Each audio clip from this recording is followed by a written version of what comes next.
So hello welcome back guys my नई video. तो सबसे पहले तो मैं आप सबसे माफ़ी मांगना चाहूँगा क्योंकि इतने दिन से वीडियो नहीं अपलोड कर रहा था। कुछ काम आ गया था क्योंकि मैं मतलब ऐसा न्योता होता था तो गांव में आया हूँ ना, तो यहाँ पर जाता था हर दिन।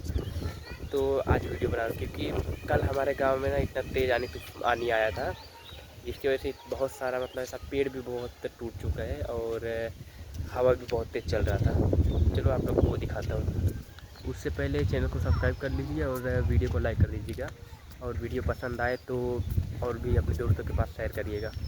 तो वीडियो का आनंद लीजिए।